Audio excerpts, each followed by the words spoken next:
लोगों की इतनी जुर्रत हमारे बीच में आ गए। जेल जाते वक्त ये हथकड़ियां तुम दोनों के हाथों में होंगी। आखिर तुम हो कौन? हम कौन होते हैं बे?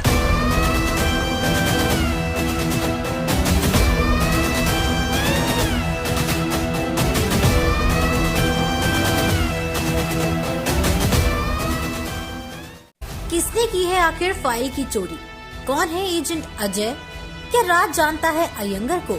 नमस्कार दोस्तों, एक बार फिर से आप सभी का स्वागत है बॉलीग्राज स्टूडियोज में और मैं हूं आपके साथ अनुष्का त्यागी। जवान आटली कुमार द्वारा निर्देशित एसआरके की अपकमिंग फिल्म है जो 2023 के मध्य में आने वाली है।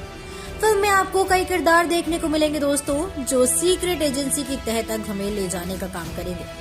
जवान में एसआरके डबल रोल में नजर आएंगे जो उनके फैंस को अच्छा खासा एंटरटेन करेंगे।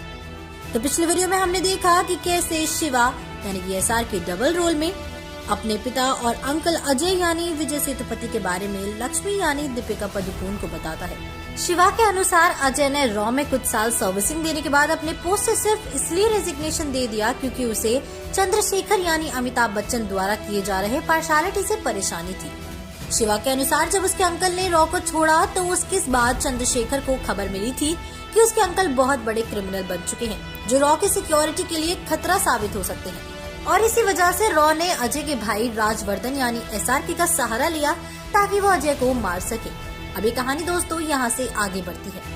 शिवा ने दोस्तों आगे बताया कि जब उसके अंकल ने रॉ को अपना रेजिग्नेशन दिया तो उनका पूरे 3 साल तक कोई पता नहीं था, न ही अजय को कोई प्रॉपर फेयरवेल मिला था जिससे लोगों को उसके रेजिग्नेशन के बारे में पता चल सके। फिर जब एजेंट्स और अजय के परिवार वालों ने सवाल किया तो चंद्रशेखर ने अपने आप को बचाने के लिए झूठे रूमर्स फैला दिए कि अजय एक केस के दौरान बॉम्ब ब्लास्ट में मारा गया। हालांकि करीब 3 साल बाद यानी कि 1980 में इस बात का खुलासा हुआ कि अजय जिंदा है। हालांकि वो अब एक ड्रग माफिया बन चुका था जिसके पास अब रॉ की इंटरनल डिटेल्स है, जिसे रिवील कर अजय कभी भी चंद्रशेखर या फिर पूरे रॉ को खतरे में डाल सकता है। और अब क्योंकि वो एक क्रिमिनल बन चुका है इसी वजह से उस पर अब कोई भरोसा भी नहीं कर सकता। चंद्रशेखर अजय के बारे में जानकर काफी परेशान था और इसी वजह से उसने एजेंट विजय यानी अजय देवगन को कहकर ऐसे आदमी की तलाश करने को कहा जो रूप बदलने में माहिर हो। विजय ने जब चंद्रशेखर के कहने पे रूप बदलने में माहिर आदमी की तलाश करनी शुरू की तब उसे राजवर्धन के बारे में पता चला, जो पूरे तमिलनाडु का सबसे माहिर थिएटर आर्टिस्ट है और वो कभी भी किसी भी रूप में आसानी से ढल सकता है।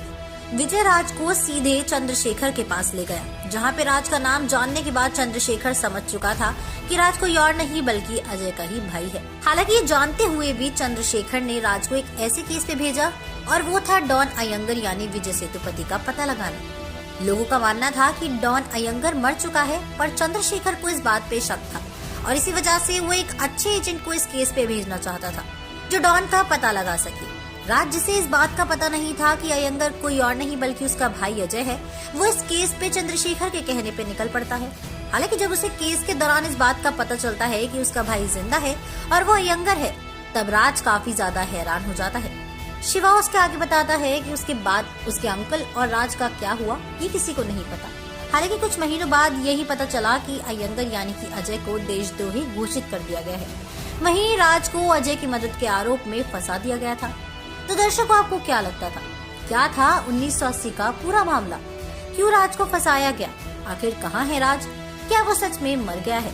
जानने के लिए बने रहिए और देखते रहिए बॉलीग्राज स्टूडियोज को। हमारी आज ही राइटर है ख्याति।